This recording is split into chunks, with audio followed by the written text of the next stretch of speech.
Is up, my home bros? It's Reckless Riley here, and I'm really excited because you know what just finally came out? The Halo Race game type. Now in Halo Reach, this was a favorite, and it was one of the things that kept Reach alive for so long. It was one of those game types where you could play with lots of people or just completely play alone, so it was such a dynamic game type and such a fun one that really was kind of forgotten about in Halo 4 by 343 because of some little problems that they had.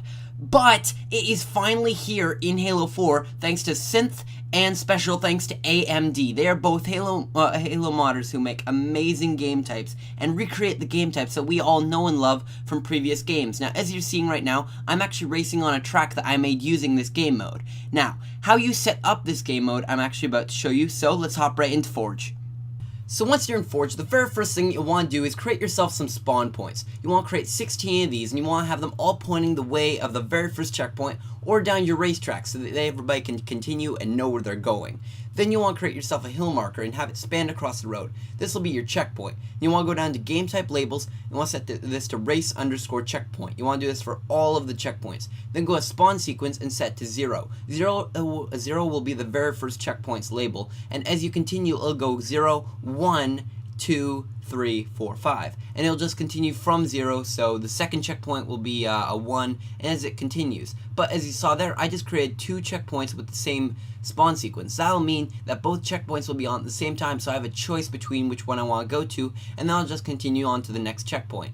But something that's required in this game type now that was not in Reach, that is actually a little thing here, is you'll actually have to create the vehicles that you want people to spawn inside. They'll not have to get inside these vehicles, that'll be automatic, but you just have to create them inside of the map so that people, so that the game type can see the vehicles and know exactly what to do. If you don't want these vehicles on your map at all, you can just set them to race_delete for all the vehicles, but that's not required, so you can actually just leave the vehicles by themselves and just put them anywhere in the canvas. The next thing that is actually optional, the rest of this stuff is optional. Something that's really awesome inside this game mode is I can turn objects invisible. So if I want to screw everybody up, I can make the walls around, I can make them all race_hide, which will actually turn them invisible so that you can crash into them, but they're completely invisible. So I make an invisible kill ball, invisible walls, so that when I go into the race, I'll have no idea where those are, so I'll be taking a risk by putting myself in last, but when I get to that checkpoint, it'll actually give me a full lap for that, so I get better things, so it's a risk versus reward. So next, we're going to be moving on to how to morph vehicles, which is a kind of cool feature inside of this, so let's move on there. So, if you want to morph your vehicles, which is a kind of a cool thing, you can actually mix multiple vehicles to create your own. So, let's say I go and I want to create a mongoose to drive around. I set to attach_parent, so that'll be the vehicle I drive, but I want to attach a banshee to it so that when I'm driving around, it looks like I'm driving around a banshee on the ground. So if I go to there and I go to attach_child, what it'll do is it'll actually attach the banshee to the mongoose so that when I go into the race, I can actually play on that vehicle. So if I want to actually use this for a race though, I'll have to set it to on foot. But it's really cool because I can actually set multiple channels using that user data, which is not very much used. So if I want to morph a mongoose and a mantis and a mongoose and a banshee, I can separately do that by setting them to different channels using the user data, which has not been used before, so it's kind of cool to see it being used finally. So that's basically how you morph vehicles. So when you go into the game type, just set to on foot and then we'll try it out. So let's move on to our game type options. And welcome to the game options. So now we're going to be going over all the different options inside of this race game mode. Now there are actually 2 versions of this race game mode. One is a later version that had some bug fixes and added more settings to it. So we're going to be using that, which is the link in the description to download this. So if we go to the game options, the first thing you'll see is the score to win. The score to win will be how many laps you have to do. So if you want the person to take 3 laps, you'll leave it at the 3. But if you want more, you can take more. If you want less, you can take less. Now, the time limit is automatically set to 15 minutes, but you can switch that around. Unlimited lives, obviously. You can actually make it multiple rounds, and this is actually kind of a cool feature, which means that you can actually have tournaments that do themselves. So, let's say you want to have people all restart the race, and the game ends, and then you can start it up again in the lobby. But this, you can just automatically have it set up again, which I'm not sure if that was in Halo Reach or not, but you can have multiple rounds now. So, that's awesome. So if we go to our race options, the first thing you'll see here is important information. So actually at the bottom, what you'll see is it'll actually tell you exactly what you have to do. So it says one instance of each race vehicle must be placed on the map in Forge before you can spawn in one. It tells you all how you use all the different traits, and it says their YouTube channel, youtube.com/Halo4modding. So check them out in the link in the description. Now you can change around the vehicle, which is Mongoose, Ghost, Warthog, Banshee, and None, which means on foot. Now you can choose between all of these, but I prefer Mongoose just because that's the racing vehicle. You can change around the vehicle scale, which is really cool because you can make it smaller and smaller, or you can make it normal, big, huge, or mini, and it goes back to normal. So you have 5 different spots there, but I don't recommend making it too small or else the Mongoose gets really clowny, which is kind of like a clown cars game type. So if you guys want to have a fun derpy time, turn your vehicle the smallest you can get it. Then the lap counter right here is actually a enable and disable for the little thing at the bottom of the screen that says how many laps you've done. So it'll say 1 out of 3 laps, or 2 out of 3 laps, or 5 out of 6 laps, or whatever you have it set to, so you can actually enable and disable that from right here. Now this right here is spawn at checkpoints. So what that does is it makes it so that you can choose whether the person will spawn at the checkpoint when they get out of their vehicle, or they will just spawn where they are on the ground. So you can make it so that the Mongoose will spawn underneath them, or they'll go back to the last checkpoint, which is really good for making it so that people can't cheat. Now stay in vehicle duration right here, what that does is it makes it so that if you get out of your vehicle, you can choose how long it takes for them to get back in their vehicle. So you can make it instant, 3 seconds, 5 seconds, 7 seconds, or you can kind of just play around with that. It's kind of your choice. So player scale right here, you can actually change the size of your player. So you can make them small, mini, or normal, but then kind of a new feature is not only can you make them big and huge, but you can actually make them Wumbo. And if you've ever seen SpongeBob, you know that Wumbo is pretty dang awesome. Wumbo is just a bigger Spartan, and if you want to make your Mongoose really, really small, well then that's a really fun thing to choose. Now, scoring appearance. This makes it so that you can either have the hill around your checkpoint, or just have the little icon above it. So let's say you want to have it so that you only get the little icon, the red icon above it. You can make it so that it's only that icon. Or you can make it so that's only boundaries. Or you can make it so that's none, so you have invisible checkpoints, which is a really cool thing. Or you can make it so that it's on both. Now you can make it scoring mode. Scoring mode, you can choose between checkpoints and laps. So you can make it so that you get a point for every lap, so it's 1 out of 3 points or so and so. Or you can make it so that you get a point for every checkpoint. Now if you're making a minigame, I recommend using checkpoints. That way you have a lot more accurate of a scoring system happening. But if you're doing a race, I recommend doing either probably the laps. But if you want to, you can just switch them around for what you want. Now, vehicle exit action. Now, what this is, this kind of is tied into what we had above.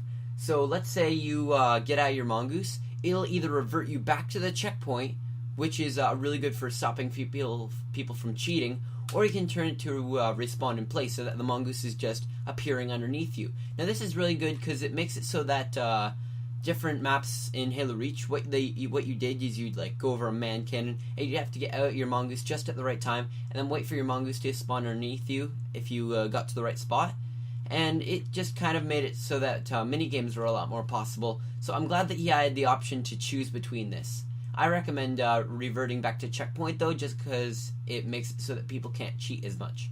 Now down to general options. In general options, we can choose our different map loadouts, but I don't recommend playing around with that. That's really just weapons, and you don't really have much to do with weapons with this. Vehicle set, you want to disable this so that it's set to map default if you want to do the vehicle morphing, because if you don't do this, it'll make it so that no vehicle spawns, so your morphing will not work, so you will want to do that. So then, this indestructible vehicles right here, what this will do is it makes it so that you can make your vehicles indestructible, or you can make them so that they're breakable, so that people can crash into each other or not, and you can turn up fall damage if you really want to make that really crazy. Now, respawn traits, obviously the respawns. The ordinances, I don't recommend even touching that. That's really no point to it. But something that's kind of cool is not only can you change the base player traits, but you can change final lap traits, which is really, really cool because you can change up how intense the final lap gets. So you can make it so that they're really easy to kill on the final lap, so that it's kind of more of a Slayer game mode on the very last lap, or you can make it so that they have the visual effect of a speed boost, which would be really cool because it makes it so that they have like that blue wind behind them. It's a really cool effect that I just love doing that, and I really find it cool that you added in these final lap traits. But that's basically that you can all do with the game options. So we'll be taking this video next to the next section of the video. So Riley, in the future, take it from here. Thanks, Pastor Riley. We will now be doing 3 mini-map showcases of race maps that already have this game mode enabled on them. Now, the very first one here is called Muse. Now, this is by Bowser. Bowser made this double wide, and he actually uses some of the traits inside of the race game mode to kind of make this map, his map, look better. Now, this is a double wide map. It swerves around the side of the large island on Forge Island, and he uses the he actually uses the invisible ability inside the game mode to actually make his shield doors and one-way shields all invisible, because sometimes they kind of look weird when you have like 6 all together, just so that you can get perfect drop down when you go over a turn or a jump or something. And what he did was he just made all those shield doors and everything invisible, so that completely takes out the need to have for textures to be completely all the same block, because now you can actually make them look good and have them work at the same time. So something that you could do, like let's say you land on a turn and you have to use like some block that kind of goes sideways out of the track. Well, what you can do is you can just make that block invisible, and then you can just drive on. People won't even notice it's there. They'll just think that they were floating on air or something, or they won't even know that. They'll think that they just drove on really flat ground, which is a really, really smart thing, and it really takes advantage of the game mode really, really well. Now, what this game mode also does is it does something that's been majorly needed since Halo 4 came out with the race game mode. And one type of race that really needed it is SX and MX tracks. Now, SX tracks, what they are is they're kind of like side-by-side tracks that have different jumps, whoops, all these little different things with turns. And they are side-by-side, which means that you can just drive right through the side of the track and get to the finish line without completing any of the track at all. So, now that we have this game mode, SX tracks are actually competitive and uncheatable. So if you have that one noob in the lobby who will not listen to anybody, well, it doesn't matter anymore, because he doesn't have to listen to anybody, because if he wants to win, he still has to get these checkpoints, which is a really, really good thing, and something that's been needed in the SX category for a very, very long time. Also, if you see right here, when I go over this jump, I actually land on a invisible block, so it makes you think that you're about to fall, when really you're just about to land on a flat block, which is kind of cool. And he made some of the jumps inside there invisible, so when you're driving, you'll be like, jump, okay, now it's just a flat block, but it's not, which is kind of trickery. Maybe it's not completely rational. I don't know why I would say that, but you know, you can do it. But what you can see right here is this guy, he just went all out with the invisibility. He made all the blocks inside of this track completely invisible, and it's awesome, because since you have the walls around you, you know exactly where to go, but you're just driving on these invisible blocks, and I just love this. Something that I'd love to see in the future, people making races that are completely invisible in the sky and only having borders, which would be really, really cool, because when you look at it in Forge, or when you're doing a theater overview of it, it would just look so cool. And it's not like it would improve gameplay anymore, but it would just have the feeling of the track be twice as cool, and add a lot of cool different tactics into it. I don't know, maybe you can think of some really, really cool things that you can make invisible. Make a man cannon invisible, shield doors, all these different things you can make invisible. Or make invisible mines in the middle of your race. I don't know, I didn't say it, you could do it. Maybe evil, but you can do it.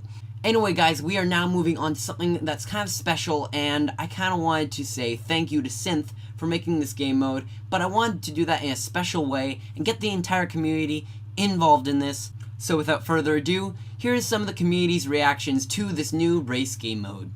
Thank you, Synth, for bringing out the race game type. It's really awesome, and I'm enjoying it playing it right now. Yeah! Thank you, Synth and AMD. The new game type's really awesome. Thank you guys for making it. Thank you, Synth and AMD, for creating the race game type. I think it's better than the old one. Dude, this game type makes me so hard. I'm glad that there's somebody out there who could figure it out, because I don't think 343 was able to. Hey, I just want to thank you guys for making this awesome game type. It's really awesome, and I'm hoping just as a forging community, we can just use it for multiple game types. Thanks. Thanks, Synth, for making that racetrack game type, because now we can actually make race maps, and I can forge again. The racetrack game type is outstanding, unbelievable. I've been waiting for this. I didn't think it would come, but it did, and you guys just did an amazing job. Like stuff like invisible pieces, changing the size of the mongoose, changing the size of the players. That's just like going above and beyond, you know, overkill. So Synth, AMD, and the entire Guilty Spark Forging team, as you can see, people really appreciate these mods. And there's so much stuff that has been changed in Halo 4 by 343 and you guys that has just made it so much more of a better game with new game types, stuff that was never even in Halo to begin with, and stuff that we didn't get in Halo 4 that I'm just so happy is finally here. I'm so happy about what maps we'll be able to make, different mini games, different races, and all these little traits that were not able to do before we can do now. So thank you so much for all that you guys have been doing, and I cannot wait to see what you guys create in the future. But for now, I'm Reckless Riley, this is the race game mode, and I'll see you guys later. Roll the dubstep!